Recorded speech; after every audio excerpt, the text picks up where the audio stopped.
We are nothing sacred. We are nothing sacred. We are nothing sacred. With Maxwell Silverhammer. We are nothing sacred. With cruise control. We are nothing sacred.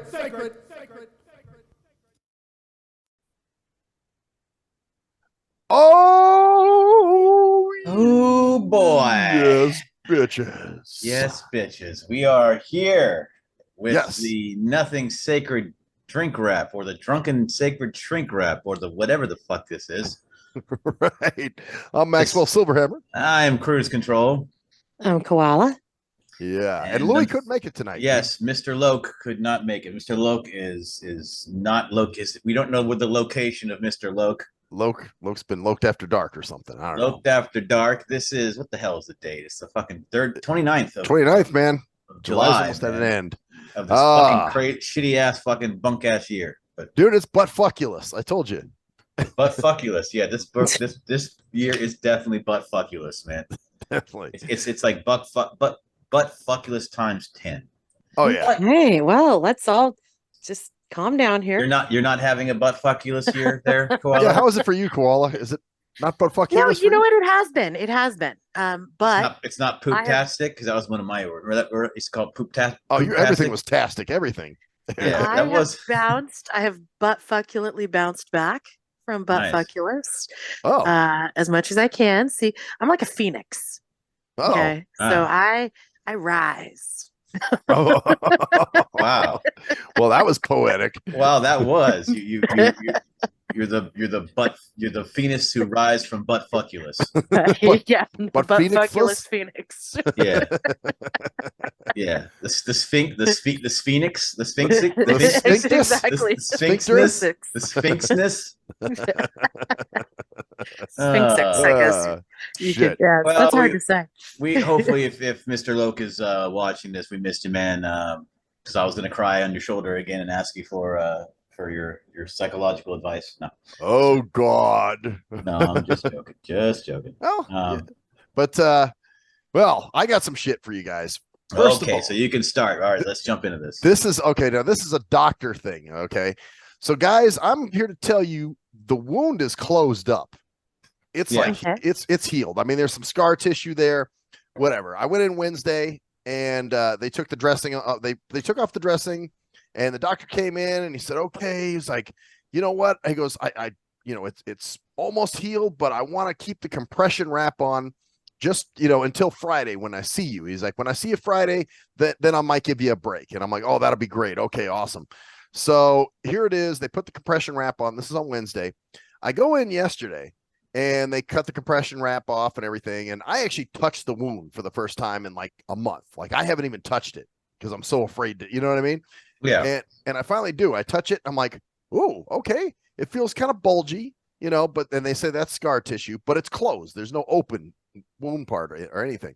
Yeah. So the doctor comes in and he looks at it and he's like, well, you know what? He was like, maybe we should just do the compression, band for one more, until I see you on Wednesday, just to err on the side of caution. And I wanted to punch this motherfucker because, maybe he does mean well, What's the justification? well, we just, I guess he said something like, you really should just keep an ace bandage on it, but I know that would be tough for you to do on your own. So he Why was would like, that be tough for you to do on your own? believe me, I have a bitch of a time with the ace bandage.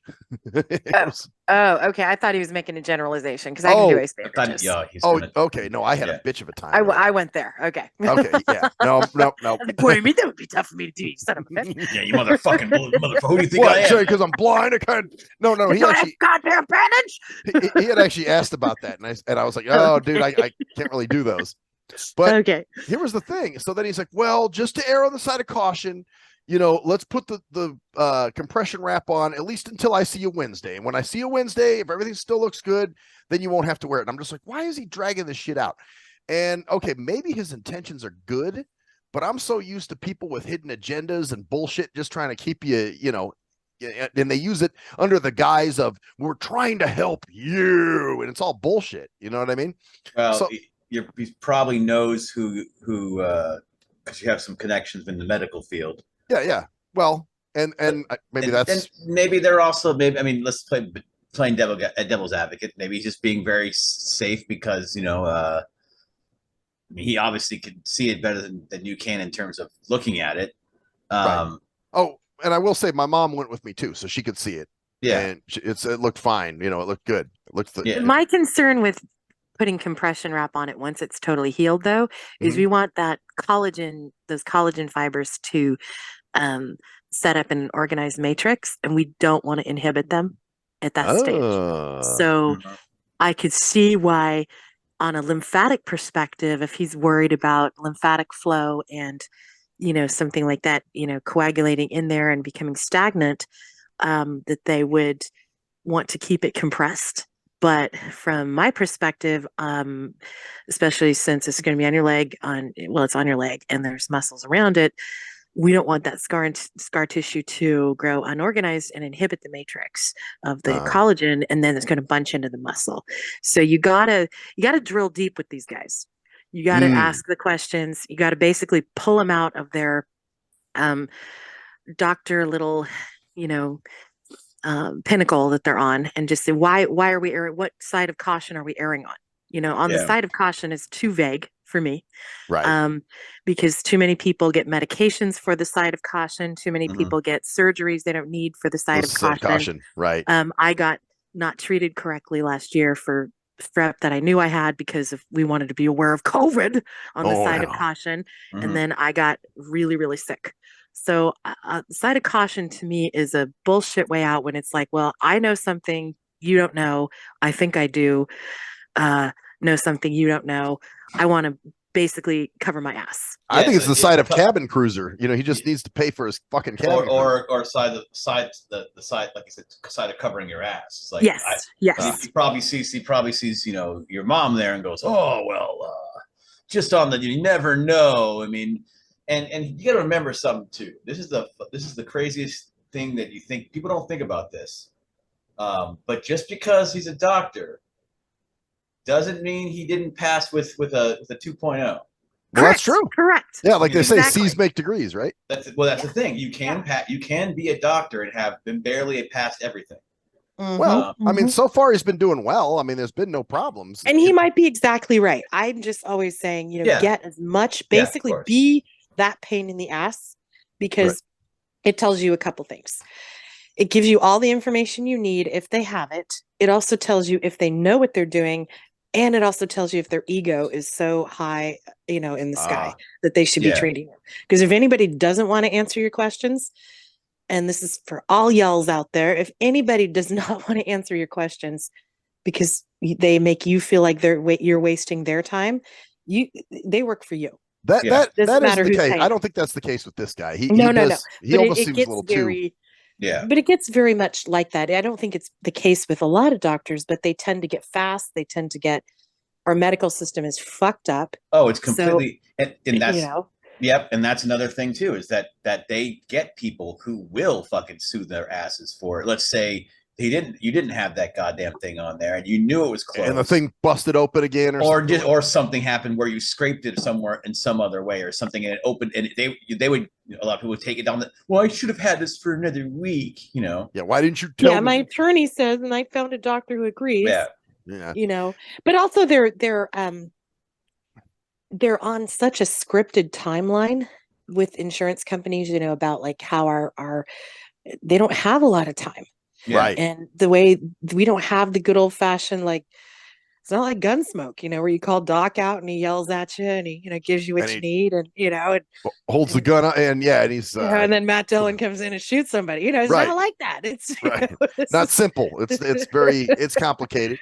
No. And it's also, our system is just fucking awful, man. I mean, well, and I think you're right, cruise control. I think that's probably what the case was. He's probably afraid. He doesn't want to, fuck something up or have it risk fucking anything up due to, the fact that we do know people in the medical field and I have family in the medical field. You know what I mean? So, however, I will say, but this is the thing though. My deal is I'm so jaded especially with the last wound care place that I went to, because they just wanted me there. Remember, the thing was almost healed, and then she starts digging around in there and fucking pulling out hematoma and all that other shit. Well, that's probably because they had. I mean, they might have had to do that. I mean, see the thing. That's the line you need to draw, in my opinion, Max, is that you don't have no idea what the fuck they need to do to your leg. So when they're doing that, you're like, oh, the fuck you doing that? Well, you're not giving a reason why they shouldn't. Like you don't know why they didn't do that. You're just saying, well, that place sucked because they were going digging into my leg, and but you don't know exactly why they sucked. Like you can't give a definitive reason why, right? Well, they were good too, but it's just that this whole thing of, okay, the thing's almost healed, then all of a sudden, oh, there's hematoma in there. Oh, let's do this, and you're just like, what the fuck? Yeah, that there are other ways they could have treated it. Unfortunately, you're not going to find nitrogen therapy and stuff like that in doctors' offices. Right. That's the best way to treat a hematoma, but they could drain it. And so that's probably what they needed to do based on the tools they had. A lot of it is based on the tools they have. Yeah. Right. And, that's where we kind of suck too in the medical field, is that, believe it or not, I've gotten a little softer in the past few years, just kind of understanding sometimes they're doing the best they can with what they have in front of them to work with. Like I got an infected spider bite. I treated it with the cryo wand, with the nitrogen. It takes the infection out because it kills everything and it kills it from the inside. But, you go to a doctor's office, they're not going to have that tool. So if it's really infected and it causes a hematoma or something else, they got to go in and slit you open with a scalpel and drain it. Yeah, they're not going to have that tool, but they're going to fucking charge you like they have that fucking tool. They're going to charge you more than if they had the tool, and it's my God, dude. And see, that's the thing. That's why I'm so I'm just like, what this motherfucker wants to keep me. Is it just him trying to keep me there to keep the money coming? Or I had a doctor. I have a doctor who's a client, and she's brilliant. And she was telling me a story about a radiographer that called her in at 2 a.m. for an emergency surgery, and it's not an emergency. And she looked at it and she said, oh, that is not an emergency. I could have come in at 6. Right. But they have to, what she explained to me is if they over present it, then they're not fallible. If they under present it, then they are. Oh, I see. So that's why they don't know what she knows when she looks at this. They know what they're seeing, but they don't know it from her expertise. And then she, they have to, oh my gosh, this looks like something really severe. And then she comes in and that's not too severe. I could have horrible. Well, it is on the one hand, but then which would you want? Would you want somebody that's like, that's not a fucking deal. Don't worry about it. And then you die. So, it is what it is. It's just the way that we are. We've become, the doctoring profession has become encapsulated into the litigation. Yeah, it's all linked together in this sick fucking incestual fucking ram fest, dude. Yeah, totally. Where it's like the centipede, fucking the human centipede. You guys know what that is, right?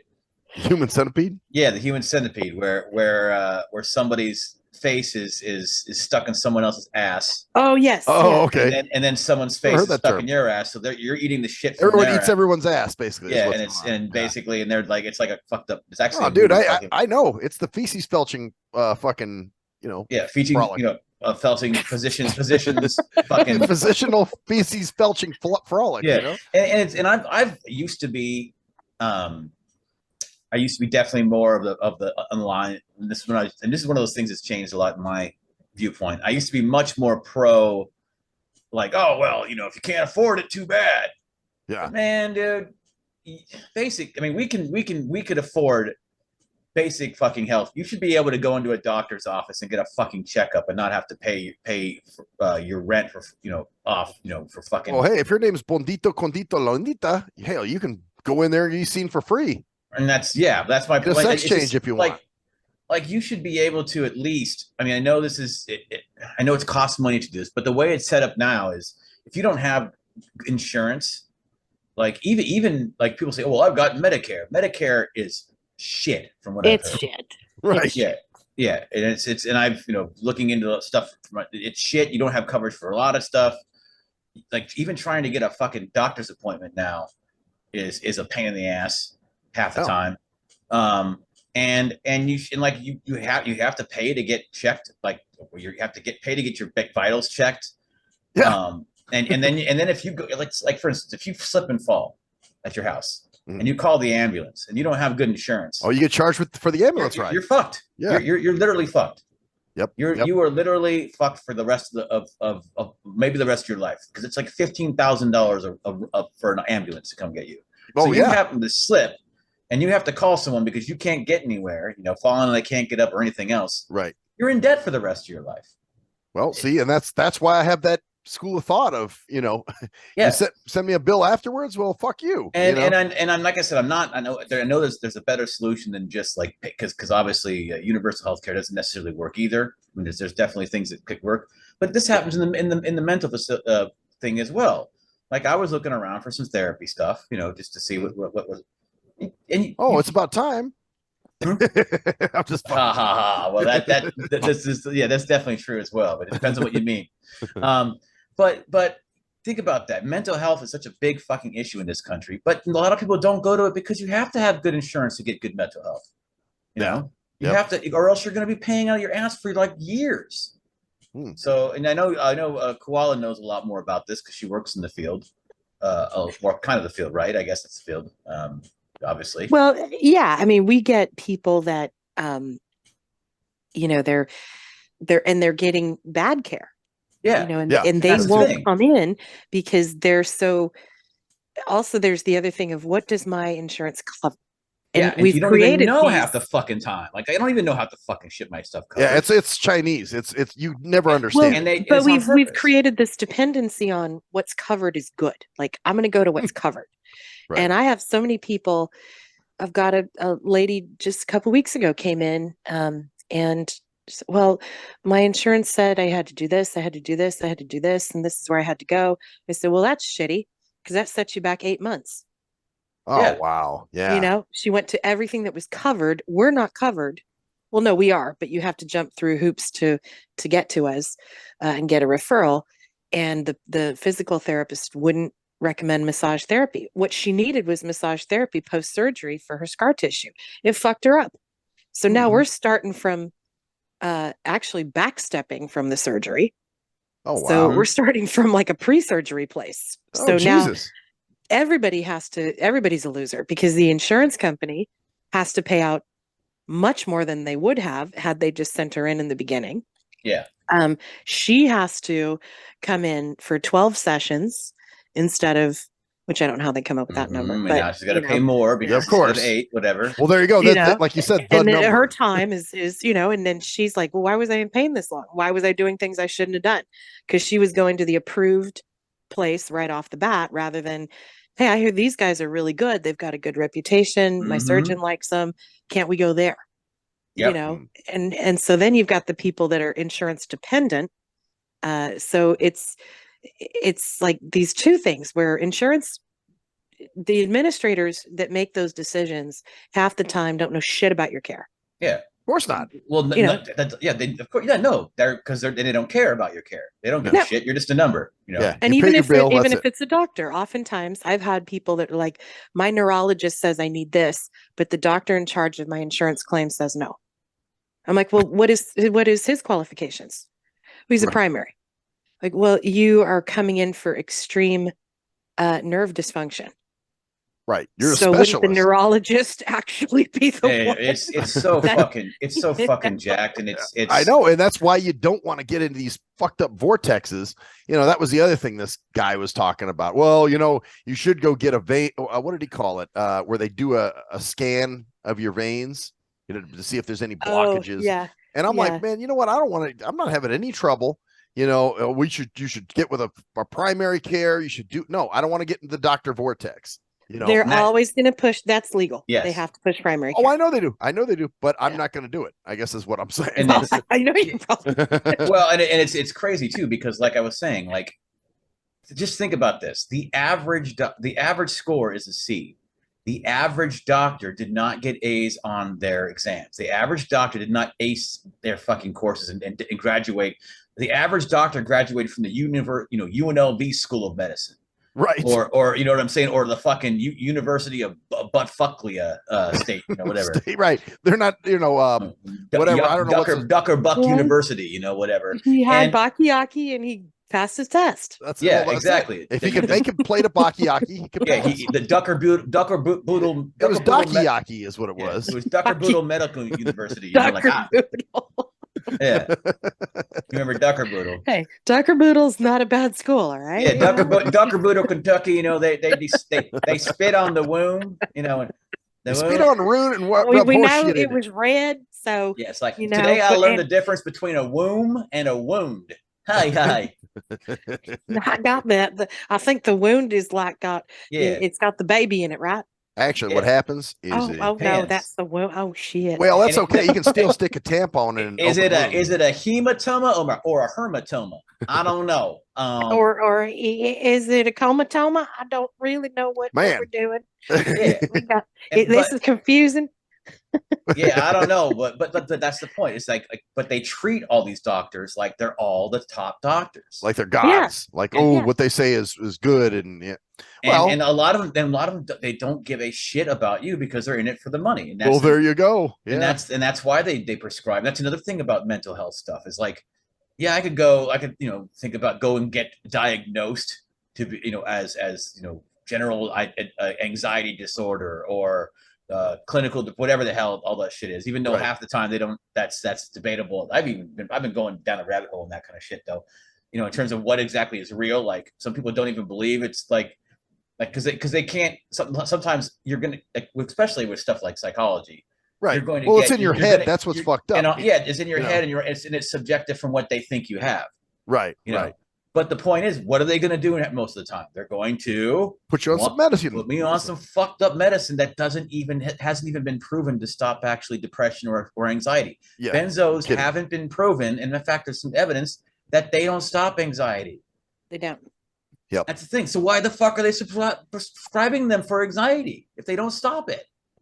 Yep. Exactly. Because they're making money. And because it's so entrenched and it's so easy to do, and they don't have, and that this is kind of the subject that's going to be changing very soon in the future because of AI. I don't know if you guys know, but in the next couple of years, the world is going to be going fucking absolutely batshit crazy. I mean, jobs are going to be lost because AI can give you personalized healthcare. Like oh, it can. Yes, because it can look at your vital signs, go through all the information about every fucking patient in the world in 10 seconds, see all the different correlations, see all the go through your genetics, all that stuff quickly, and then give you personalized medication down to the amount of let's say you do need a benzo. Well, what do they do? What do they do in certain places? They go, all right, you got 0.5 milligrams, 0.5 milligrams, 1 milligram. They'll go, no, you need 0.357 milligrams. That'll be the perfect amount for your body specifically. And they can't do that right now. They can't give that individual care right now. Right, that specific amount of what you literally need. Based upon every single factor in your body, because they can't look that information up. AI can. And I've been going down that rabbit hole too. Holy shit, man.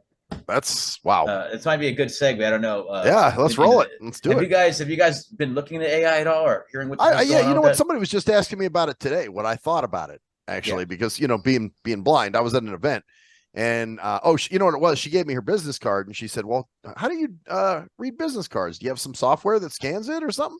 So I was telling her about that.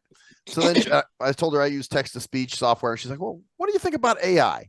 She's like, "Do you know anything about it?" And I was like, actually, for the self-driving cars, I think it might be kind of cool, in some ways. Yeah, and that's one application. But picture this: picture that you like westerns, right?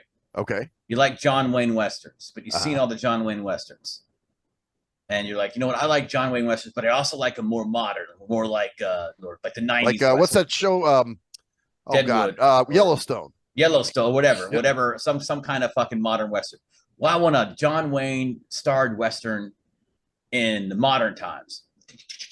Boom, the AI generates it, and it's an HD fucking movie of a John Wayne with a modern sensibilities. I want Dean Koontz style writing mixed with Stephen King plus fantasy with elves. Boom, 2 years they're going to generate fucking book. It's so it that generates crazy. a movie based on that shit. It's and we'll We'll doing, pull that up for you. Yeah. Wow. That's some really Brave crazy. New World shit. I don't. It's really crazy shit. What do you think? Well, Koala, do you believe it, or you think it's kind of? I think it could happen. I think in the medicinal world, I hope it fails. We've already seen some of it fail in the health club world because they had apps and things to determine range of motion for exercises for personal trainers to do. And it failed. It flopped because basically what they were doing was they weren't assessing why the range of motion was happening and other things like that. And the trainers didn't know what to do with it. So it's still not letting you know in certain cases what to do with the information you get. So I see it happening, but I see a lot of dysfunctions with it. And so, it's going to be, it scares the shit out of me actually, because it should. I read Aldous Huxley, so I'm like, I read Brave New World. I know how this shit goes. Like, we're now how close are we to putting people into the you're an alpha plus, you're a beta minus, you're a delta, Well, to me, it reminds me of that book, The Demon. I don't know if you ever read it. I forget the guy's name now. Never read that. This guy creates this, pretty much it's an AI, and it just does all kinds of crazy shit. It controls people. It does, so it's pretty cool. Oh, and that's what's happening. That's because it'll be, well, look at on the cynical side of just technology now. Yesterday at work, we had our person who was closing. Oh my God help me from Fridays. She had she freaked out because I'm the only one there seeing patients. And then our last one, well, the computer's down. I don't know what to do. The computer's down. Like, well, I know what to do. She's got a gift card. We take her gift card. I know who purchased it. He's a client of mine. So we can,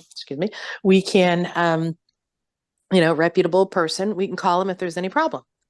We'll run it on Monday.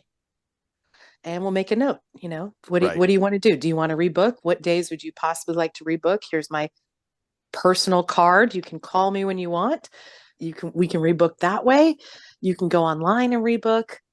Oh, but the computer's down. The computer's down. And that's what's bad. This we don't need the computer right now. Use your fucking head. Right. What would you do if this was, and this is somebody who's, about 15 years older than I am. I'm like, what would you do way back in the day when we didn't have the computer up? Right. Like, just let's use our heads. Let's not have a shit fit and hold this person up for 10 minutes after she's gotten her migraine treated. Right. That's the last thing she wants.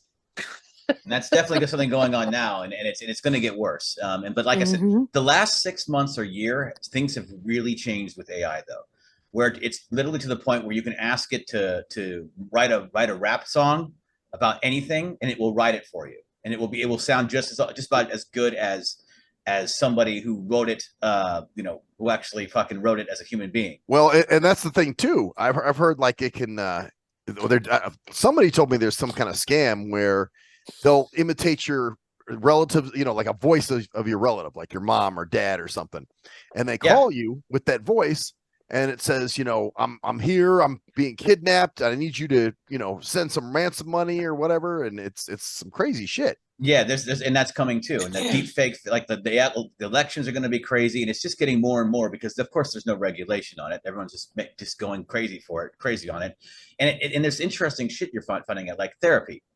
Like they actually have people that they have, or doctors.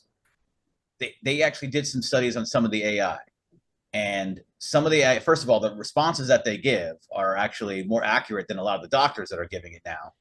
But also the rating of empathy towards the patients, the AI are getting higher levels of empathy rankings than the fucking. Are you serious? Yes, I believe that. Wow, that's because, well, as we know, most people don't have empathy, and neither should you.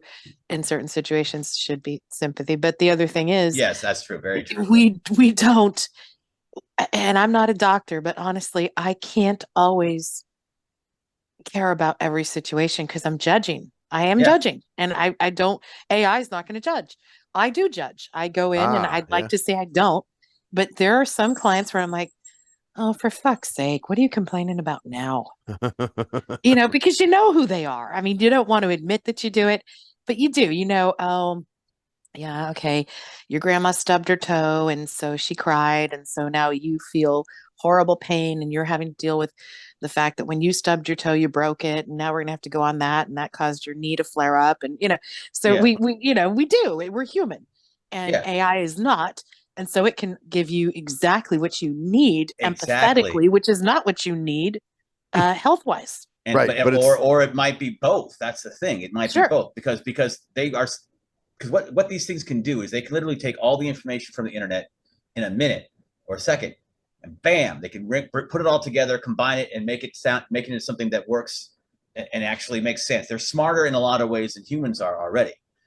That's the scary shit that's going to happen. And we're talking about dependency. Like there are bots now that you can download shit from Google and on your phone that are actually companions, and that will actually fucking talk to you like they're your girlfriend. Like, so how was work? Yes. That kind of thing. How was work, and they'll tell you everything you want to hear. So it's basically like a modern day, not funny version of Harvey. Yeah. Yeah, and so it's really that fucking crazy. And Yeah. the fact that people are going to get more satisfaction from relationships with AI Than they would with AI humans. is actually caring about all their needs, and you won't have to worry about someone having a bad day and not being totally into what you're into. Can you get a throaty from AI? Yeah. Soon, yes. Oh, God. I'm just wondering. Yes, sex bots are going to be obviously a thing. They have they have fucking robots that can parkour and backflip and shit and like climb over shit. Damn, I just couldn't imagine that would, like getting a blowjob from a robot, a blowbot. Okay, we're gonna have, when it happens, we're gonna get you one. Give me a blowbot, and you're gonna come on the show, and you're gonna talk about your experience. How my experience with your somebody blowbot. already bought me a vibrating synthetic pussy one time, so for my birthday, and that shit sucked. What? It sucked literally, or just figuratively? No, it just sucked. Wait a minute. It didn't really do the job. It was kind of like, yeah. You're fucking talking about right. It's a blowbot. It's a blowbot, man. It's a blowbot. Well, but I mean, I gotta say, I don't think vibrators do the job either. Yeah. Well, there you go. It's not really what sex is. Yeah. No. But When's the last time you vibrated in somebody? Exactly. Yeah. Like a dick doesn't vibrate. It's like you're just shaking your. Well, that's what was so strange. It was this like sliding, like, what are you doing? this vibrating pussy that you turn on, so and Well, yeah. and it's really, it's kind of nasty feeling actually. Yeah, I'm sure it is, dude. It's like fucking vibrating, dude. It's like she has fucking like Parkinson's times 20 or something. Dude, she's like, that's like a fucking like an old lady pussy or something. Yeah, it's having fucking crazy ass neurological issues where you're twitching every like 25. Like, you're fucking a Parkinson's Like, patient. should I be doing this? I feel really wrong. I don't know if I should. But when down the line, when everything is so lifelike and real that it feels just like, and it acts just like a human being, a lot of these people aren't going to care. Plus, shit, most a lot of people have been raised on AI and stuff like that. Now that they don't see the difference between people and stuff. Well, that's Well, true. and then you don't have to, you don't have to have meaningless conversations. There are. I see some benefits. There's some there's some positives to like AI sex. I do. Well, so AI won't have to. You don't have to dimple cake with AI. They'll do it, or if you want to, or if you want to talk to them about philosophy afterwards. Right. You want them to be like it too, baby. Or you don't have to talk to them at all, which is great. I mean, you can just be like, you might want to, because they might be more interesting than your human friends. Because they'll know everything and they'll be able to talk to you about anything. Yes, that's true. They will. They will know. Yeah. Wow, that would be interesting. It's happening now, guys. I'd be like, honey, I need a recipe for focaccia bread. I've got one here. In fact, I found this one. No, you know what they'll do is they'll go. Oh, I just realized that you know what? They'll predict you so well that they'll just bring out the focaccia bread. You go, yes. How did you know I wanted? Well, I just predicted. We were thinking of a recipe, weren't you? Or something. How did you know that? I'm already in love with my AI friend. Yeah, that's I guess Well, I had an AI ejaculation. because they'll be, I know. and that's what's going to be happening down the line. The AI ejaculate. They're going to be basically tailored to each individual, and that's going to be like right now they can already litigate, like do lawyer stuff better than lawyers can, because they can take all the cases ever and they can look through them in like minutes. Wow. And just Oh, know Supreme right. Court justices, hello. Oh yeah, Yeah. like and Mims versus fuckface. It states that they're this going to be smarter than us, and they're going to, now whether they destroy us or not. That's the doomsday is whether. Well, they will. They control will. us. H.G. Wells. I mean, you gotta go down the horror, or Bradbury, I guess. Oh, Ray Bradbury. Oh yeah, like what's that one? Where the family had that room in their house that they could make it into any environment they wanted to. Yeah, that'll happen. That's already almost happened. Yeah. Like I said, movies as we know it will not. You know why the Writers Guild is striking right now? It's because they're upset that they're starting to use AI in writing movies and TV scripts. So Because the writers suck. So yeah, well, God, all they can do is recycle shit. Now. Well, that's the thing. Now the AI writers are writing as well or better than they are. Just same with books. Like I said, you're going to be able to go. Like I said, well, what kind of book do I want to read today? I want to read a book, a science fiction, but I want it in the style of Stephen King. But he doesn't write that much science fiction, so I want it also in the style of J.R.R. Tolkien, a science fiction fantasy in the writing style of Stephen King. That's with a protagonist that has my name and my personality. Oh damn! So you could actually put yourself into a book too. Yeah, and movies are the same way. Movie industry is done. Music is they can already do it, guys. They already can create AI generated music, and it sounds just like it's because it's all algorithm. It's all fucking. And I know that stuff people are talking about. Oh, the artistic stuff and consciousness and whatever, but. I don't know, man. I've seen some of this shit. I've seen some of these poems and stuff like that have been written, and I'm like, holy shit! You couldn't distinguish it from a person. And that chat GPT, that's just one of them, and they're all doing it. And man, we're in some crazy ass fucking times. I'll just say that, man. Yeah, I guess we are. You might as well. You got to throw out that vibrating pussy. Yeah. Oh, I did. I already did. Where did you throw it out? Someone find it. Where did you throw it? You throw it in the garbage? I threw it. I gave it in like my bathroom trash can or some shit like that. So someone came out to the fucking because it probably looked like a. Well, I don't know. It was in a trash bag. So I just take the bag out. Someone's going in looking for cans, and they find a fucking pussy. They find out, oh, what's this? Oh, damn! It kind of smells like cum. Smells like somebody's fucked it already. Some lonely. Actually, it kind of smells like fish. Maybe it's it's got the vibrating. It's got the batteries in it. I guess I'll just give it a try. Some lonely fucking homeless guy's like the happiest guy in the world. He's like doesn't need a girlfriend. He's fucking. All you hear him is behind, like you're walking behind the 7-Eleven here, and he's like, "Oh, Taylor, yeah." He's like, oh, she couldn't wait to give that to me. By the way, that was a leopard gift. Oh my god, she couldn't wait. That was the a couple of years ago, but I remember that she was blowing me up. That was out there. She was blowing up my phone. Yeah, and I was out there with. I was actually out there with cruise control. I was coming home that day on my birthday, and she called me like twice. And then finally, when I did answer, she's like, "What? You don't answer your phone?" I'm like, "What's up?" She was like, "I got something for your birthday. You got to come over." I'm like, "Well, I'm in Oregon. I'm flying home." She's like, "Well, when you leave the airport, come here." And she was so excited to give me this fucking vibrating pussy. Wow. And you were excited at first as well. Don't lie. You were like, "Hey, all right, I'll try." That's a little disturbing how excited she was about. Well, that's that, it. I kind of was like, okay. Like, do you want me to try it out in front of you? Because listen, guys, I don't need any help. You know what I mean? I can do my own shit. Well, we can all do our own shit, but it's like the magic of imagination. That kind of stuff. I have the ejaculation imagination. Yeah. Trust me. Ask my bed sheets. They know all about it. Well, I was at a bachelorette party years ago, and they handed out these pink vibrators, and it's like so many of the girls were like, "Oh," and I'm just like, it doesn't work, guys. Yeah. It does for some women, obviously.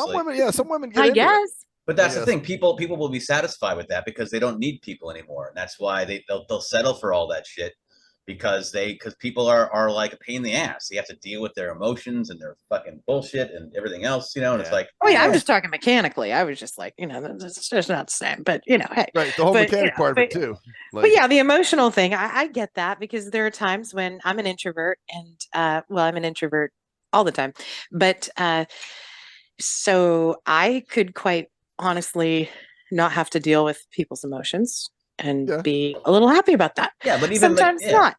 But even mechanically, like I said, I guess my point is that they will settle for that mechanical stuff because it's better. It's and that but that's going out of the window too because it won't be like that anymore. It will be like it's actual fucking like an actual person, like like there's it's that's how crazy shit. Because think about when the AI starts design, because right now what they're doing is they're starting to program themselves. They're starting to code themselves, or humans aren't even needed to code them anymore because the coding is so much better by the AI that they're actually improving themselves. And they're starting to chat with each other, like these AIs will chat with each other and create languages that we don't understand because they create it between the two of them. That's fucking crazy. See, I don't understand how we let this stuff because we're human beings. We're fucking retards, dude. That's but we've had how many books, like short stories, and I know when I was listening to radio programs and things, they'd have the series X-1 or Dimension X, and they have countless stories written in the 30s and 40s and 50s about things like this, where there was one, I can't remember what it was called, but it was a robot that was supposed to make your life convenient. So it would come at your service, and then it would do everything for you, and then it would do everything for you because it was programmed to make your life convenient. So it would start doing things you didn't want it to do. Yeah, exactly. Because it was supposed to, and then it generated other ones, and then they had to come up with a way to. I mean, there's so many stories about stuff like that where, robots that are doing things for you, taking over. It's always a robot back then. Of course. Yeah, but they didn't have blowbots or anything. I'm guessing. No. There's not a fucking mechanical pussy taking over the world. They didn't go into that. They couldn't. There were regulations. I'm sure that they probably had fun with it in the studio. Yeah. But and then Brave New World and things like that, where they talk about. I mean, this guy was brilliant. He was talking about Huxley was talking about in vitro fertilization in the 30s. Yeah, damn. Before it was even a thing. Way ahead of his time. And Soma. He actually pinned the name of the med, Soma, as an anti-anxiety. And everybody was on it. Yep. Yeah. And it actually is a drug, and that was the craziest thing too. But and then obstacle, like video games. He had video games down. He had, so many things that, and then up to what you're talking about with the AI, like really pinpointed it. And I mean. Yeah, the guy was, high on hallucinogenics, but man, the guy had something. Yeah, he was definitely, ahead of his time as far as that goes. And it's just gonna like in this election coming up, they can already pretty much fake they're called deep faking. They can already pretty much fake people's vision, like people in movies. So they could make in the election coming up, they could make an AI generated video of Biden or Trump, like doing something that they're not actually doing, and then spread it around. People will believe it. Right. It's people are idiots. We are in a, and that's another thing we were talking about. People are idiots and how they're just like, well, they're regulating this. They're not, that, but they're also regulating like, well, we're not regulating this. But think about this.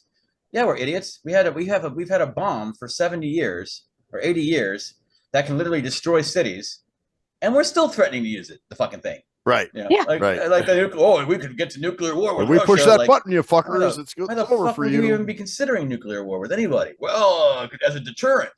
What the fuck are you talking about? Yeah, because it would not just be detrimental to the country we bomb, but it would be detrimental to us too. Yeah, and now there's two ways I see this happening because there's a couple other things going on in the world. Like, did you know that our poles, our north and south pole, are shifting? Oh, that our north pole is moving. Really? Our north and south poles are moving. They're moving towards each other, or basically, or towards the other pole. Like the north pole is moving south, the south pole is moving, and they're going to switch. So in other words, it'll be cold at the South Pole and warm at the North Pole? No, this is the magnetic They're cold in both. Yeah. By the way. Oh, Yeah, they are cold in both. I've never been to the South Pole, so I wouldn't know. No. You've never Okay. been, so that's the only way you're gonna know. Yeah, I've never been to, but you know, You've I hear been up about the North north. Pole. Hey, Santa take Claus, take the you know how it shovel. is. Take the shovel away, homie. And you're like, I've never been to the South Pole. How would I know? I've never been to Death Valley too, bro, but I know it's hot there. Well, he was all caught up in Santa's workshop. Santa's workshop and Christmas time and winter time. Yeah, they're all those little elves are building those mechanical pussies. That's what I'm saying. It's not like, ho ho ho, we got mechanical pussies to deliver this year. No, it's like ho ho no ho no ho needed because you No got ho ho. no No ho ho for you this Christmas. Merry Christmas. Merry Christmas. So anyway, but the magnetic fields are shifting. They're actually thinning out, and I know we talk about all these people that are so dependent on their computers and stuff. Oh, like hey, that. listen, I'm that way too. That's what I'm saying. When our internet goes down, I fucking flip out. I know. You flip lose your the fuck out, bro. And that's fucking crazy. Think about that. 20 years ago, you would have been like, "Oh, the internet's down." Yeah, it would have done shit. It would have just been like, oh well, the internet's down. Remember when I first got my internet? That's what I'm thinking about. Yeah, old karma from.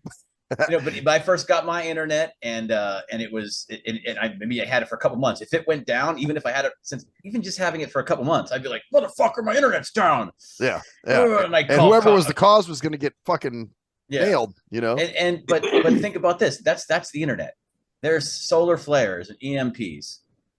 If we have a massive solar flare and it knocks out our electricity for everything, because it'll knock out everything, we are screwed. And I'm talking about electricity, basic electricity. Yeah, just the main, water. None of us have lived without electricity. We would have 90% of us would have no fucking clue how to do a goddamn thing without electricity. Nope, including myself again. Yeah, I'd be like, wait, where's my mic? Why is my microwave not working?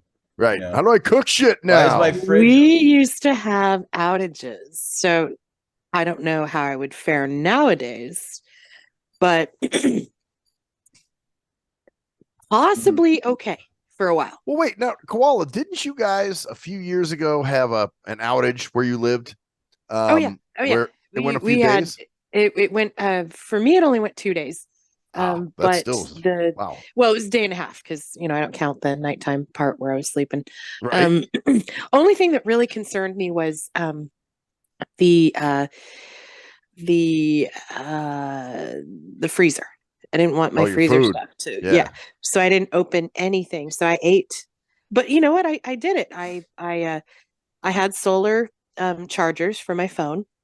Because my dad, being on having lung disease, they had to buy a generator. Because when we would get those random outages, because we have such a his oxygen's hooked to electrical, system that they're supposed to, they were supposed to send us all these notices, but then they don't. And then they, of course not, Jim. It's a brownout.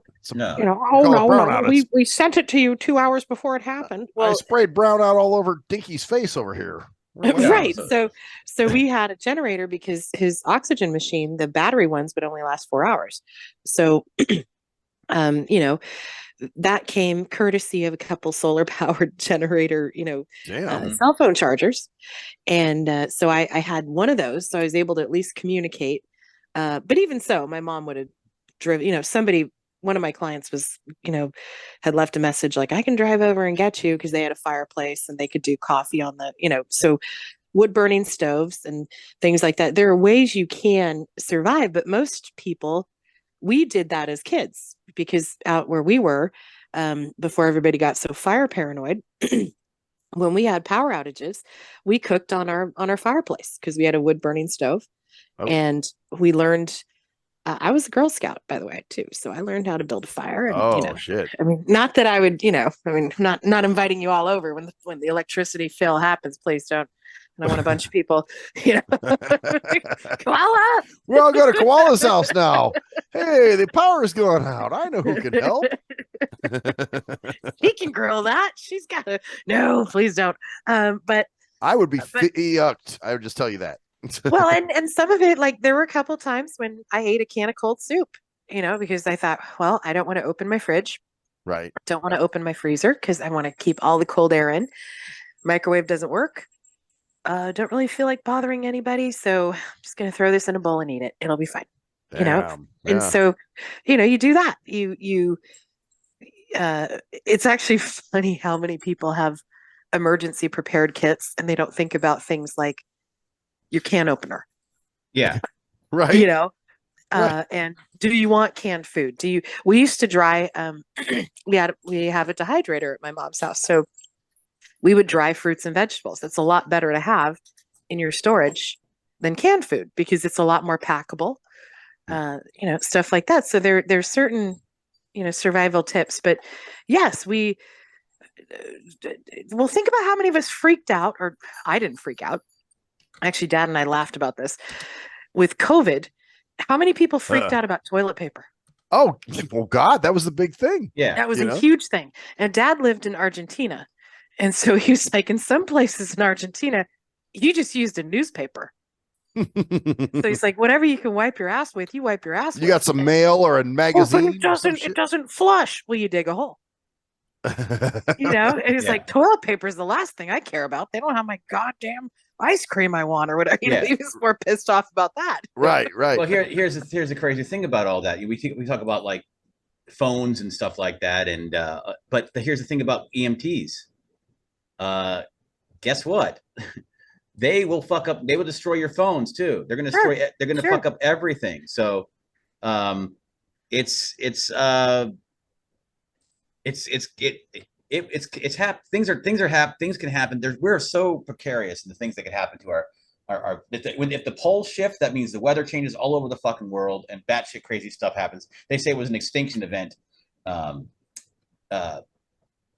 millions of years ago, but it happens all the time. Our poles shift all the time. Right. It's just the way the Earth works. Yeah, well, not all the time, I would say all the time, but it's happened back and forth, in the past. Yeah. And it's always led to some fucked up shit. And if our magnetic fields are lessened, the solar flares that we do have will fuck us up even more, and it will fuck up our generators, everything else too. So this is the doom and gloom. I was gonna say, no wonder you're going to therapy. Yeah. Actually, speaking of I have a doom and gloom story too, man. Okay. Why don't we go into that? You want to go into that? Talk about is there something you wanted to finish with that? With your I just wanted to say that people don't realize how fast shit's going to change. It's just going to be crazy changing in the next year. It's going to change in the next 5-10 years. We are going to be seeing an absolute shift in our society completely, because we don't know exactly what's going to happen, but we know that these AIs are pretty damn incredible. So it's something that just keep an eye out for. I'm going to be watching out for it. And I know it's like doom and gloom type stuff, but back up faster. Back up. Sorry. Okay. No, but I got 2 dogs here. So. Oh, you have 2 dogs now? Yeah. Oh, I'm babysitting. Oh, yeah, okay. I was it's all craziness. That's all I can say, is that shit's gonna be going. We're gonna be crazy. So wow, damn. Well, following up with your doom and gloom, I just had a friend this week commit suicide. So, and here's what happened. He's had cancer that metastasized. Okay, now here comes some more shit about doctors. All right, so they were talking to him because he was telling me, oh yeah, I'm going to start the chemo and the radiation and all this shit. And I'm going, wait a minute. If your cancer's metastasized, spread all over your body, how's chemo going to help? If anything, it's going to weaken your immune system, So I talked to my mom about it, and I was telling her the story, and I said, so-and-so wants to get, his, the chemo and all this and that. And she's like, why is he doing that? He should, get in-home hospice and just, go that way. He could die comfortably. They'll keep him comfortable. He doesn't have to worry about going to the, chemo, because usually you got to do that every, like 5 days a week or something. So I talked to him about this last time I was over there, and he was in pretty bad shape when I showed up. Matter of fact, he was even saying, and I almost canceled on you. And I was like, well, dude, if you had to cancel, you should have. And he's like, no. He's like, I wanted you to come over, whatever. But he was just in real bad shape. Like when he'd move around, he would just moan. And he was in pain, bad. And so I talked to him about the in-home hospice. I talked to him about the chemo and everything. And I said, dude, you might want to think of in-home hospice. I'll let you talk to my mom if you want to. So anyway, long story short, I connect them. They do their thing. He did have a meeting with the home hospice person. And the home hospice person told him because he said, well, if I decide, can I do the chemo? But then if I decide I don't like it, can I do home hospice? And they said, yeah, absolutely, you can do that. So, if he finally, when he told me his verdict, I wasn't happy, but I'm like, all right, well, hey man, it's his shit. He can do what he wants. And he kept saying, I owe it to myself to try. I'm like, all right, bro, you handle your business then, do what you do. Well, I think he went to one session of chemo and didn't like it. It must have really fucked him up or something. Well, guess what? Yeah. He ended up and that was the thing. His fucking oncologist was saying to him, well, the stories you're hearing are just bad stories. That doesn't always happen. Those are, just really negative things, and you shouldn't pay attention to that. There's some success stories with chemo too. And so anyway, he listened to his oncologist. He went going to do the chemo. Like I said, he did one session of it, and I guess it fucked him up bad enough to where he ended up in the hospital. This is last week. So now this week, so then he comes home. He's still having trouble breathing. So he goes back to the hospital this past Monday, and they tell him there's nothing we can do for you. So basically, yeah, he had pneumonia because it broke his immune system down. So he went home and he shot himself because he just didn't want to deal with the pain anymore. So, but what's even more fucked up is how I had to find out. So I called. Well, first of all, his nephew called me Monday night. He said, "Hey, have you talked to so and so? I've been trying to get a hold of him since Saturday." And I said, "Oh no, I haven't." And right away your antennas go up because you're going, "Shit, well, he's sick. Maybe he succumbed to his illness, or what shit, maybe he fell and he can't get to his phone." Yeah. So what I do, oh fuck. God damn it. What's up? I just spilled beer. Let me God damn it. And some of it's gonna get on my keyboard, I think. Okay, you want to take a moment? Yeah, let's pause it real quick, guys. Can you pause? Yeah. Okay. Yep. Okay. So as we were saying. All right. So what happened was I right away when the nephew called me, I said, let me check and see what's going on. I'll give him a call, see if I can reach him. And so I try him. Of course, I get a voicemail. I leave a message. I said, "Hey man, your nephew's trying to get a hold of you. Give him a call or give me a call. Let us know what's up." We kind of can go from there. So I don't hear anything. So then I call Metro, and of course you have to call when it's a welfare check, you got to call the non-emergency line. You can't call 911, because it's only suspected that they're in danger. Maybe they're not. Maybe they're just in the shower or something, So got it. And so anyway, I call, and this is at night, so I'm on hold, and nobody ever comes through. And I'm like, okay, this is getting stupid. So anyway, I figure I'll try the next day. So I call the next day, and I'm like, I do get somebody finally.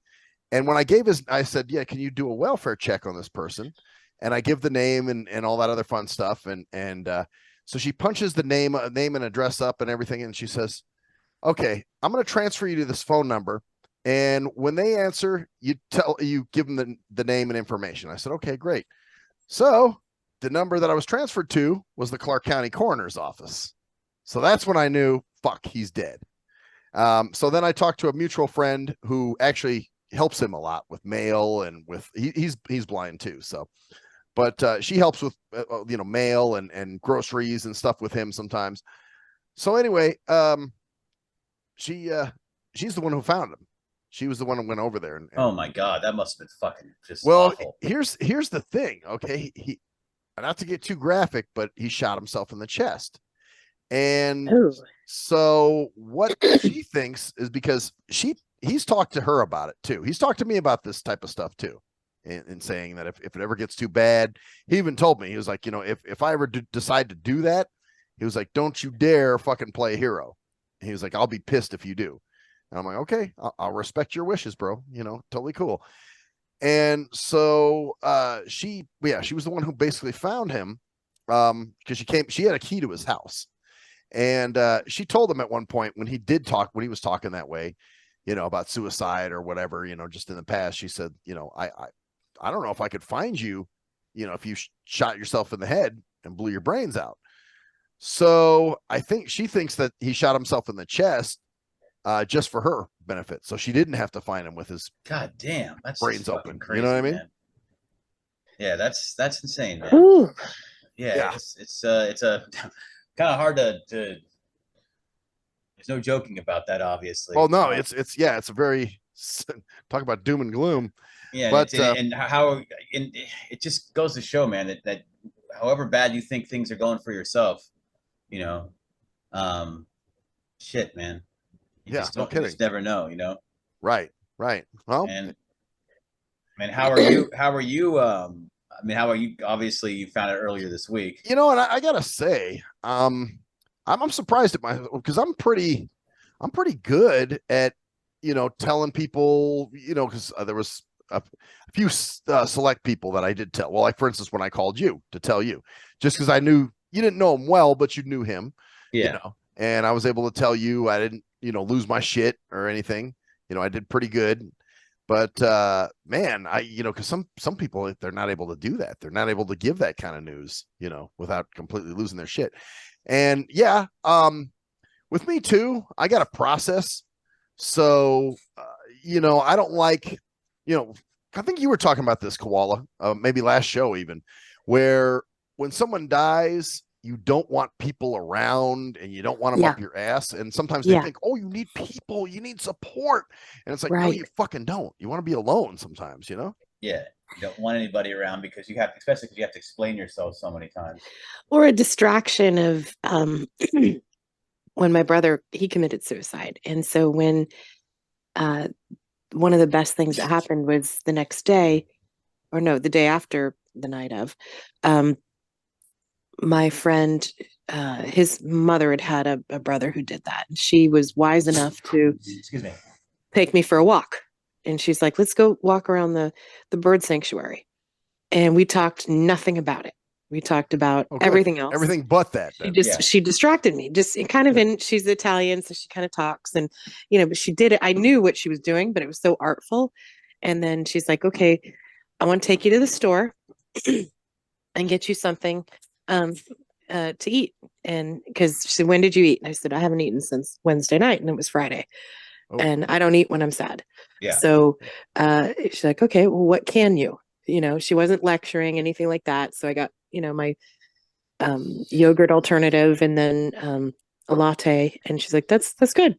Just get that down you and you'll be fine. And then somehow she was able to kind of pull out like what she could do to help create a memorial for my brother's friends, so I wouldn't have to do it.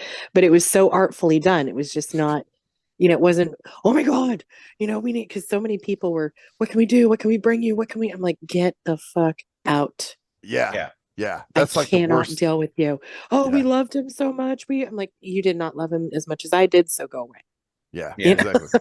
And I get mean when I get it. Well, especially if somebody's pushing themselves on you like that. You know what I'm saying? Yeah. It's like, I'm trying to grieve. I'm trying to, and he did shoot himself in the head. He did not do the chest. So my dad found him and his dog was sitting next to him. Just kind of waiting there. Oh shit. Steve had a guide dog? Yeah. Oh wow. Yeah. So he was sitting right there and totally traumatized the dog, of course. I was gonna say. Yeah, and dad, and then I was the only one of our siblings that was over there that night when the police were there and everything. And everybody else, they talk about, oh, how horrible it was. I'm like, you weren't there. Wow.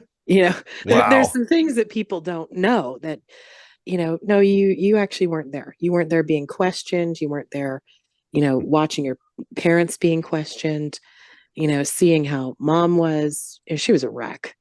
Yeah. And I barely held it together and I had to leave. And a lot of people thought, you're really selfish.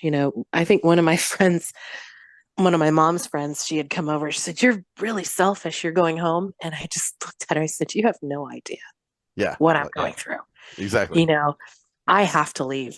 There's nothing I can do here. Mm-hmm.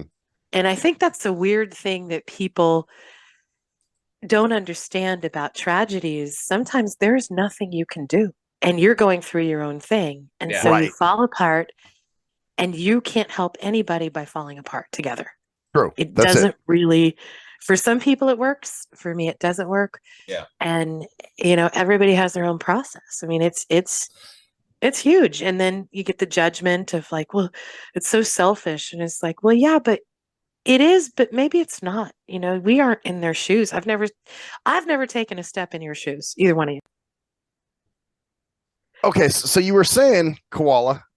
Well, we just don't know how anybody's going to react to life situations. And in regards to your friend, I'll tell you right now, if even as somebody I will say my brother's suicide really actually cut me up hard. I was fucked up for a long time. Oh, and sure you were. Yeah. and I held it really well. A lot of people didn't even know. And then I started telling people, "Oh, I'm going to therapy." Like, "What do you mean? You're doing great." I'm like, I'm stuffing it because that's just how I deal with things.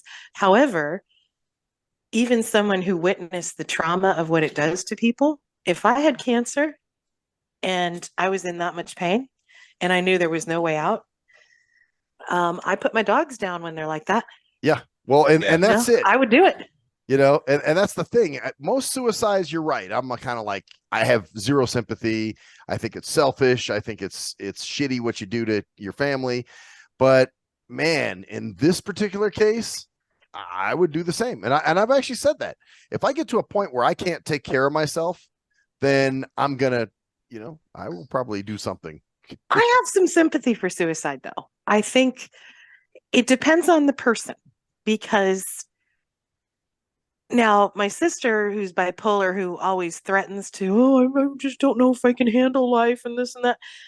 I honestly, I would feel bad if she did it, but I wouldn't sympathize. Right. Because to me, that's an attention getting oopsie. Yeah. Right. A lot of people, like with my brother, he didn't want to be stopped. He wanted to crawl away and do it privately. And I saved him the first time by accident. Mm-hmm. And then I only prolonged it. It wasn't something that he wasn't trying to get any attention. He was just hurt. Right. So he was feeling the pain for whatever he was going through. It was more mental and health. It had just, and a lot of it was benzos, to be honest. He was hooked on benzos, and they ramped up, everything for anxiety. And then they were going to take him away, and he couldn't handle that. So he bought stuff off the internet, and it fucked him up. Wow. It literally fucked his mind. So, he went from being normal to like, oh, I don't know what I'm going to do if I can't get these pills, to batshit crazy. Yeah. I mean, you would not have known him the night before it happened. You would not have known him. Really? Yeah. He was out of the window crazy. And the pills fucked him. That's just so because I know him. I mean, I remember him. Yeah. And he was the happiest guy in the world. When I knew. I mean, sometimes he'd pull me back out of my shit once in a while. So wow. But he went and knowing his heart, he would not have wanted to hurt anybody. So I know the intention there wasn't like, I'm going to show them, but it was just like, let's stop this pain. It was just like, man. I don't know what else to do. And there's a difference, I think, in those forms of, when somebody is literally feeling so much that they can't take it versus, I'm not happy. I'm not happy. I'm like, shut the fuck up. You're not happy. I don't want to hear that. Like, I've been not happy. And I've dealt with it, but there is a point where sometimes the mental illness, whether it's drug induced or whatever it is, it kicks in to the point where you can't think of another avenue, and that's different than just the selfish, because there is a degree of suicide that is very selfish. Oh, absolutely. Well, especially when it's something dumb. Like, oh, I broke up with somebody, or, I lost a job, or whatever. Who knows what it is, what anybody individually is going through. But the whole idea is that it's who really knows, but it is obviously going to affect, affect the people around you. So when you're at that point where it doesn't matter because you're just so, I mean, that's just incredible. Like, because I've had, we've all been to low points, the lowest fucking, where we're just like, fuck, life is just shit right now. Yeah, yeah. And just to be at that point, but to just not have any other options, man, it's just kind of scary. But that's exactly when you're going, oh man, well, there's no way out of this. But it's another. Well, and a lot of I think a lot of times people, they use it as a cry for help, and sometimes some of those suicides go through accidentally. Like, oops, they didn't mean for it to happen. That cry for help went too far, right? Especially when people cut the wrist, do other things like that. You see people doing it improperly. People doing, they do it the wrong way. If you cut transverse, you're not going to, Oh yeah, well I've heard of that. Are people? Not that I'm going to educate our listeners on, hey, if you want to do it. Don't yet. Exactly. But or they take too many pills, and then they call somebody and say, "Man, I took like 20 fucking aspirins or whatever the hell they did." Yeah, that's more wanting attention, and that's a little more of the attention. And see, that's the thing. When I used to do the suicide hotline, those people that were calling weren't necessarily suicidal. They just wanted an ear. They wanted to talk. Yeah, because they would not call if somebody who's truly suicidal is not gonna. For instance, my friend here that we just talked about, if he really didn't want to commit suicide, he wanted to commit suicide, so he was not going to call me and go, hey man, I'm thinking about killing myself. Fuck no, that was the last thing he wanted to do, because he wanted to kill himself. You're not gonna ask for help. You're just gonna crawl away, and you're gonna do a Sylvia Plath, and you're gonna do it. It's just another reason why, if you are in a depressed mode, or you think your life is so bad, sometimes you just got to be grateful and just kind of take a moment and go, holy shit, I'm really not that bad. My shit's really not that bad. The shit going on in my life compared to other people's. And that goes with everything, that like the fact, our lives are so hard. Our lives are the easiest in the world. We're the top 5% of the world. We complain when the internet goes down, and that's a big thing. That would actually cause people to panic. It's like, dude, there are people in this world who can't feed themselves or their family, and they have no chance of getting any medical care. If they stub their toe in parts of the world and get an infection or whatever, that toe's gone. They lose they lose their lives. Yeah. Mm-hmm. Because a lot of them don't have, because infection spreads, Right. And it's just like I said, just sometimes you just got to pull back and go, you know what, shit ain't that bad, and try to be grateful about stuff. And because we always tend to worry about things we can't control. We've talked about this before. And things we can't control. Also, all of our stresses and worries are about either the past and what we regret doing or feel guilty about, regrets, right? Or they're about the future and what we can't control and what ifs. And like, oh, what's going to happen here? I don't understand. No.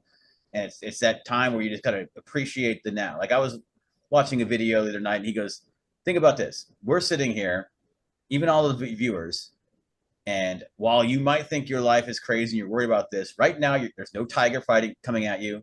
There's no life or death. There's no fight or flight. You're sitting here. You have the ability to sit here and watch a video of someone talking about something. So this is the now. There's nothing happening to you now. There's no, you know what I'm saying? You're not in danger right now, Right. And that's what a lot of people don't do. They admire themselves in their past or their futures, or they think about what other people have. And when you think about these stories, and this guy was talking about,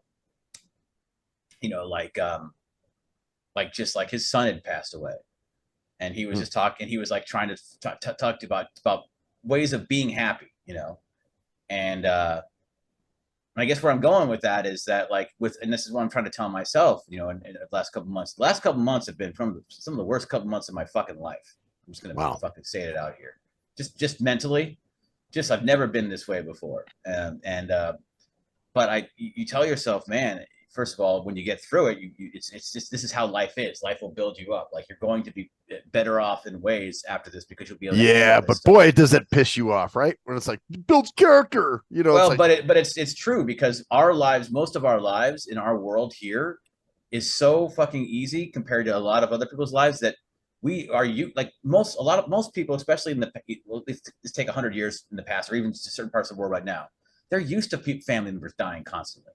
Right. It's a They're common used to, thing. it's common. It's common for their kids to die or miscarriages or young children to die of disease and that kind of stuff.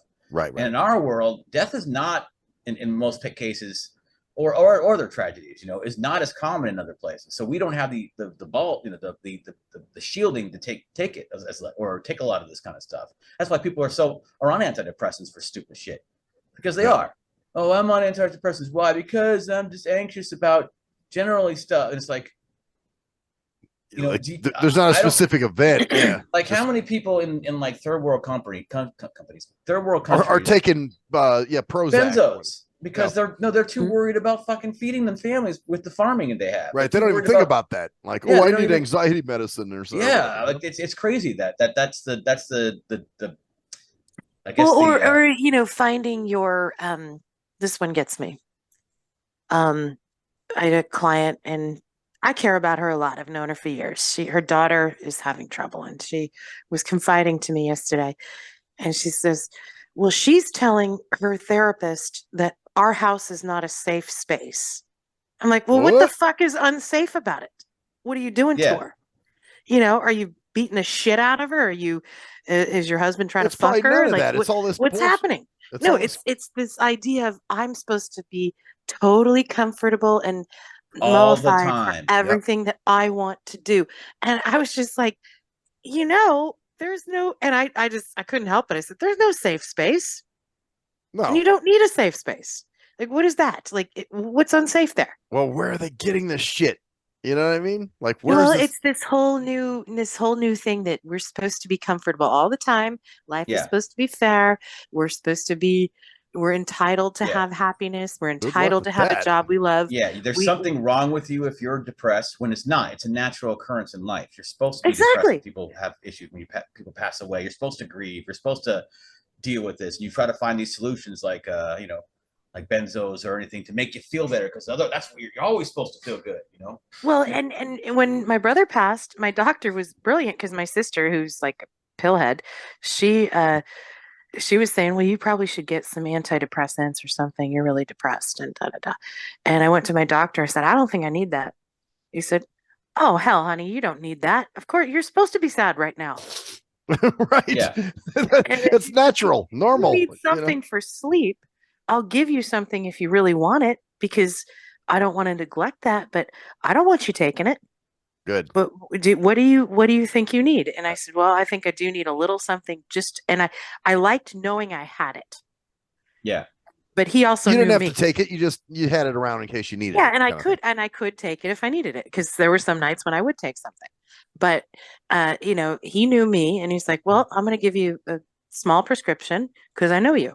But you start taking this stuff, you're going to take it more. Yeah. And, I mean, he didn't cut corners. I mean, he was old school. So he's he retired now. Like, you're gonna you could get hooked on this shit. So just be careful, kind of, Yeah. Well, he said you will if you take it. He was like, it's not a could about it. You will, and that's what happens. And he said, but I know you. I think just to calm you down, knowing that you have something will help you. So that's why I'm going to give it to you. Otherwise, I wouldn't. Yeah. And I appreciated that, but he was like, oh, honey, no, you're supposed to be depressed. Right. Well, that's what's going on with you right now. Right.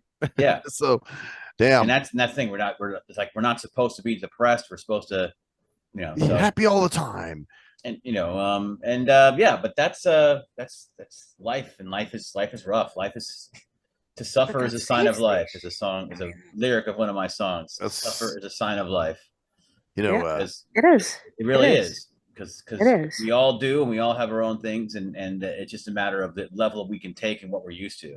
Right. And I haven't been used to this, so I've gotten my butt handed to me a little bit lately. Well, and it's a new thing for you. You know what I'm saying? That's I get it. It's kind of like with the thing with my leg, same bullshit. It's like, wow, dude, I've never had something like this where, I've had to keep it wrapped up, but I will tell you guys, I will refuse this motherfucker come Wednesday. If I go in there and he's like, wow. Oh, I will refuse. I've already decided that, look, it's closed. It's good. I'll even sign something. No, you don't even have to refuse him. Here's what you're not doing. You're not doing. What am I follow Koala. Yes. Okay. Okay. Drill down. All right. Don't Okay. just refuse him. Don't be a stubborn ass. Just Well, Yeah. refuse him and say, like, no. Just why? Explain to me exactly why. okay. I Yeah. need What's to. the need for this now? What Why is the should we have to keep scientific- this on? Yeah. Why should we have to keep this on? And I want some science behind it. Yep. Yeah. What's the reason? Just make him bring it. Then you Seriously. can Yeah, refuse but him. I don't see him giving me any excuse that's But going to be you- so good that I'll go, oh, But you're you don't right. know. You can't But you know don't until you know. ask. And, yeah? and there's not an excuse. There's a reason. So if you don't like the reason, then you can say no. Yeah. But if he's got a reason for you, Okay, I already don't like the reason. I haven't heard the reason yet, but I don't like That's it. the thing. See? Then you're the problem. So there we then. go. Yeah. So Hey, you're like, but it's enough, guys. It's been 3 fucking months. Give me a break. yeah, Yeah, but you but are it- such a donkey. You are. Yeah. I'm a goat. Well, God damn it! But All right. here's the thing though. If it was something else, like would you like you go, well, I feel it's closed. I'm not a doctor, but damn it, it's you're acting like you I have know a my clue. body, man. I But you don't. You don't. So here's I do know my own body. I lived in it for 47 years. So I know when shit's wrong. And, no, and, you. But and you trust just me, have to everybody. give him. Give him the opportunity to explain because maybe there's a reason. I don't see one personally. Right. But Well, he promised me. This is another thing. He promised, motherfucker. Oh my god, dude, you just want it off. You just want to take a normal shower. You want everything back to Yes, God damn it. I'm ready to live life again. Ready? I'm ready.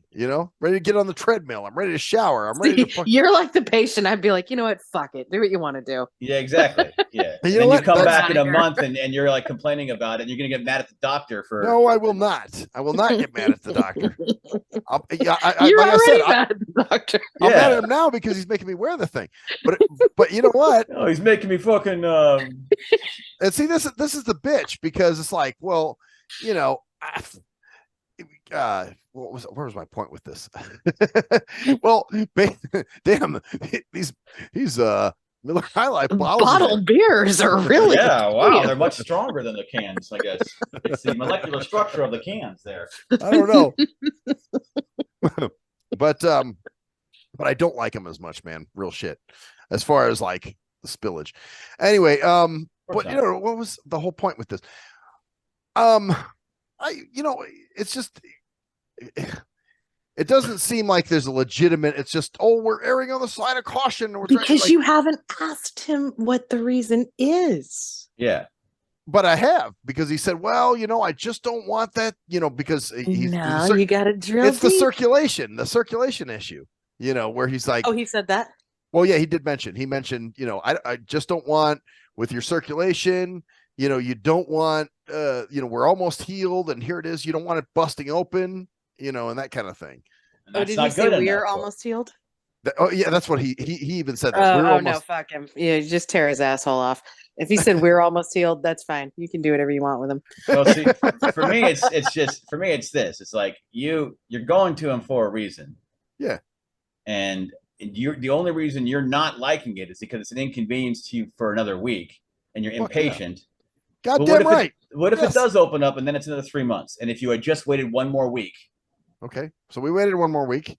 Yeah, but he said we're almost healed, though. Does that not? Yeah, we're Well, almost like does we're that- in does that this not love rankle? together. That's the emphasis. That's the empathy there. He's trying to put across. Oh, yeah, no. I hate that. I hate the we. Yeah, exactly. You ain't part of this, dude. You never had to put this motherfucker on a day in your How are life. we doing? I don't know how you're doing today.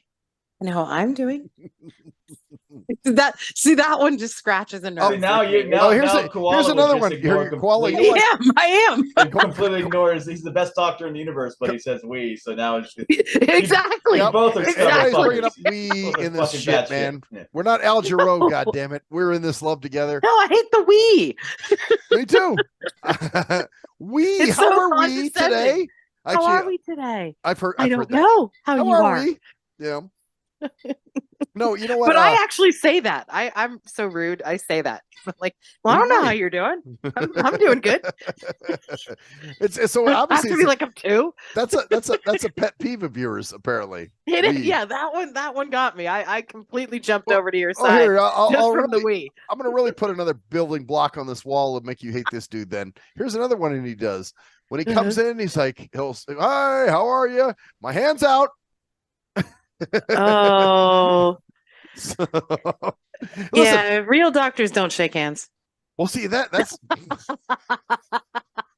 Jesus now listen, Christ, you okay, both are fucking listen, crazy. now hold on for a second, though. I don't want to. Let's not say he's. I They mean, got to obviously, protect their hands. Their hands are their livelihood. true, You don't shake and his hands. hand is bare when I shake it. It's not like he's got a glove on. You know what Yeah, I'm put it. Yeah. Okay. saying? What you do next time? Here's what you do. When he comes in and he puts his hand out, he says, "Do we have a glove on?" Well, maybe he Or puts should I the just glove on unzip my pants and be after, like, and my that dick's makes out. he puts My the hands glove out, on. my dick's out. You know. Fuck this. I'm not going to bother to defend this fucker anymore. I don't care. And it's like, No, you know what? Actually, listen, guys. He's. I mean, hey, I've gotten to the point where I mean, I'm pretty much almost healed. I mean, this is it. You know, so I'm just hoping Wednesday he'll let me take the goddamn thing off. You know, because it's enough already with this shit. Well, we might want you to keep it on though. Well, yeah. we don't like we might. See, look, there's always little things you can say that will change the course. First, you guys are like, well, you know, fear him out. Hear what he has to say first, you know. And then and then Koala goes, never mind. Yeah, fuck that fucker. And it's a little thing that has nothing to do with his actual medical. He could just be the biggest, awkwardest, most fucking awkward dude. That's the only way he knows how to fucking connect with his patients is by doing that. But he's the most brilliant fucking wound doctor. Well, you know, in the I gotta world. say, the guy who did my knee surgery years ago, that fucker was weird when I first met him too. He like wasn't answering my questions directly and was kind of. Yeah, that's a surgeon. That's typical. He was. That's what he was. He was a what do they call them? Orthopedic surgeon. Those are probably the best fucking doctors because they're the most fucking into what they're doing. They're so socially awkward because they're so buried into their fucking. All they're research. supposed to do is just put you back together. But here's all what's they're crazy. supposed to do. Just don't listen to anything else they say. I went and did some follow-up appointments at his office, and he was totally normal and cool when I went to his office. It was like a different guy. I was like, oh, that actually is normal. That's weird because at the hospital, he was not a strange motherfucker. I was like, this dude. No, he was focused. That's what he was. Yeah. Apparently. Yeah. I had a doctor who, I've had actually a few doctors who were surgeons and a couple of anesthesiologists, and they would come in and they would talk to me about stuff and quite a lot of stuff. And I'm like, wow, you're really kind of unloading your soul here. And they said, well, we can never show any kind of weakness in the operating room because when we have to say, get that, we might need it got like 10 seconds ago. Yeah. And so it's a very different, it's a totally different psychological. Like I've had people that I worked with one cardiovascular surgeon and some of his nurses would come in. They're like, oh, he's such an asshole. He was the nicest guy in the world. He just was, he had to be because he's like, Jeannie, I'm stitching veins. Yeah. You know? Yeah. Oh, I guess so. As a cardiovascular guy. He's like, I can't be messing around with people, not, I can't have any, are you sure? He's like, and some people do it better than others, but that's just a difference of personalities. Right. But a lot of surgeons are very different in the operating room than they are. Yeah. Cause they're pretty much, and even the orthopods, because, they're not operating on hearts, but they have to deal with areas that go around arteries, and they may have to work faster than you bleed, basically. Oh, Jesus. Yeah. So they've got to be good enough to not let you bleed too much to where it compromises you. That's some shit. I got to work faster than you will bleed. That's I mean, it's more complicated than that, but I'm sure, but I mean, it's the, it's how it is. So a lot of times they're very different in the OR than they are in the consultation room. Well, here's the thing. I didn't see him in the OR, obviously, because I went in and he did the surgery. I was out, but he followed up with me the next day at the hospital about the surgery. And when I tried to ask a question, it was almost like a poor attempt at a joke. And I'm like, huh? What are you he's worried about, did he do a good job? Right. And then when I saw him a week later, when I went for the follow-up, he was totally cool in his office. I'm like, Or he just had a bad day. Yeah. Sometimes maybe do that. it was some shit, but he was a Believe it or different. not, sometimes people have bad days. Yeah. Sometimes people. Sometimes you know. we all have bad days. Yep, exactly. I've had people that are like, no, We she's do. fabulous, da da da, and then well, I didn't feel the same, blah blah blah. I'm like, I was so out of it that day. I hadn't slept, I was just functioning on get it. coffee, Yeah, I you know. know. So sometimes we're not at our best, but Oh yeah. Well, depends trust on me, how I we're know. feeling. Mhm. I mean, I'm. How are we doing? That's not a bad day. No, but seriously, guys, he's actually a pretty decent. He's a good doctor. He seems to know his shit. And I am obviously I am healing. So I just hope that Wednesday he'll let me take this fucking thing off. I mean, there's no reason at this point to keep that on. Well, Well, hopefully we can whatsoever. take our cast off on Wednesday, and I hope we it'll take it be good. off because Yeah. we are tired of it. Yes. What else do we have? Does anybody have anything else? Well, we got to piss. Well, Everyone want to join me in the toilet? We can all piss together. well, do we have any other subjects, or are we? I don't know. or- Do we? I Koala? don't know. I thought we had something we had written down. Yes, we did. The Me Too movement. There was something you were going to say about the Me Too movement. Oh, okay. God, no, I don't remember It was what even that Me was. Too related. Remember? Yeah, I don't remember what that was. Oh, don't do this to me, Koala. Well, you I got to don't write it even wanna- down more fully. I just took the note. I just said the Me Too movement because I figured, Koala will know what the fuck it was. She's the one that thought of it. You drinkers. Good God. You alcoholic Oh, drinkers, people. self-righteous. seven Self-righteous. weeks now, kids. Pretty good. Well, we had 9 appointments that day, so we were very tired, and We were. We too. Well, listen, the We Too we movement. we You know get that- a pat. you know Yeah, the that, we too. You know that what did you just say, Cruise Control? We haven't had a drink in 7 weeks. Yes. Oh, Jimby.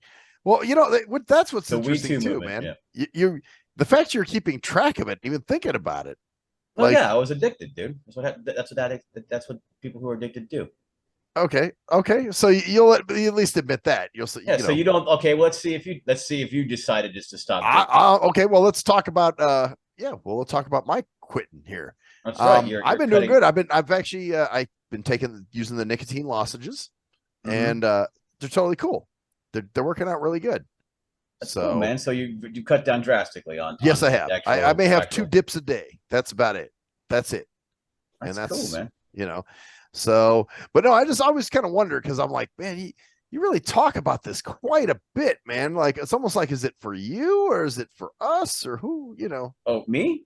Yeah. Oh, it's for me because let's just put it this way: I haven't gone this long without a drink, and I don't know how long.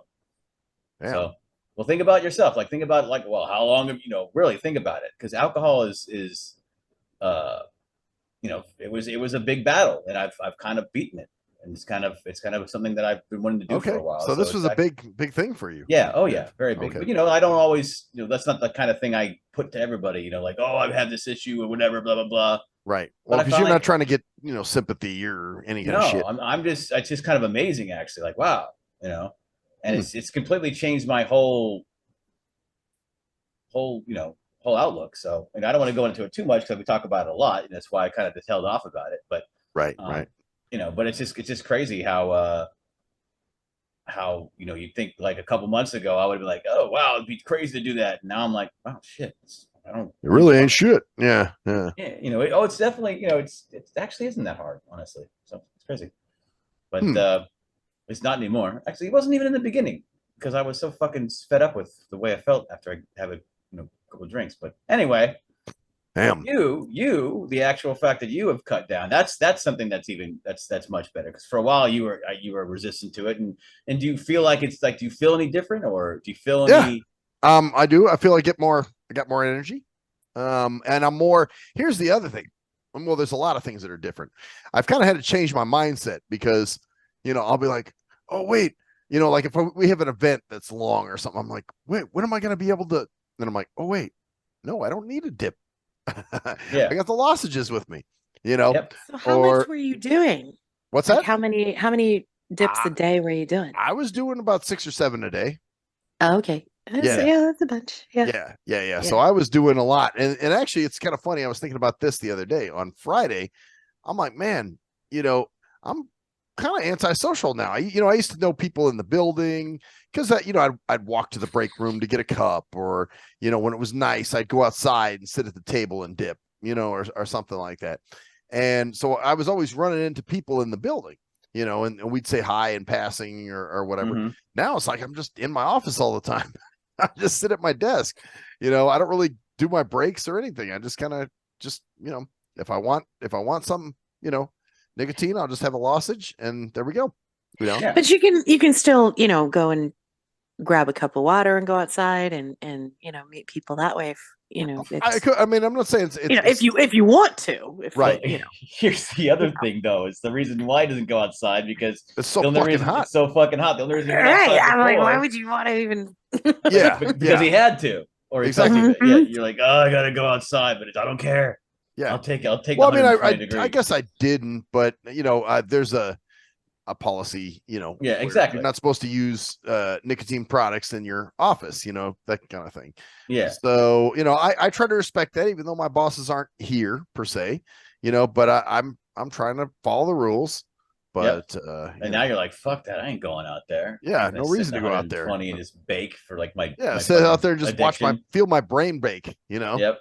It's crazy, but it all turns to shit like that. It's just little things you don't even think about. Like about that. Little simple shit too. Yeah. You're just like, wow, man, this is weird.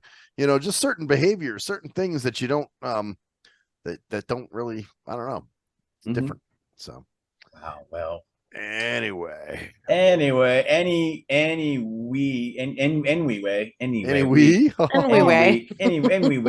Well, no use crying over spilled beer. Yep, exactly. No, you tried. We should right. name that. That should be the theme. That's kind of the theme of the show. That's the show. Yeah, That's beer? the show title. No use crying over. No use crying over spilled beer. Yeah, 'cause we did tackle some pretty dark shit tonight. I will say. Yep, and the beer has spilled. The AI beer spilled. The life beer is always spilling, and sometimes you got to just clean it up and Keep deal with moving, the bullshit, and then make sure that you get cans next time. Yeah, these bottles are gay, man. I can't believe that they get shaken up and then all of a sudden beer gets everywhere. I'm like, what the fuck? Yep. Shaking up. How do they keep shaking up? It's because he's got the vibrating pussy on his. I got the vibrating pussy. We got the vibrating pussy. Yeah. We do. We have the vibrating pussy. We do. I thought we threw that out. I really did. Oh, we did, but it still lives on, in some ways. So I guess we are done. We're for the night, I guess.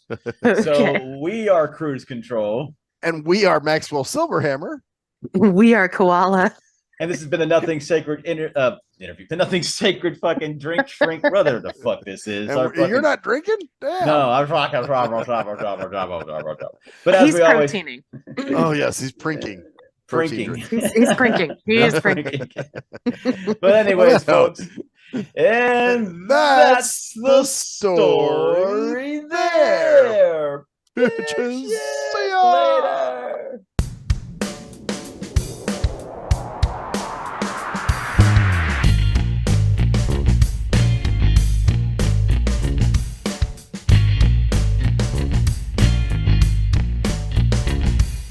We are nothing sacred. We are nothing sacred. We are nothing sacred. With Maxwell Silverhammer. We are nothing sacred. With cruise control. We are nothing sacred.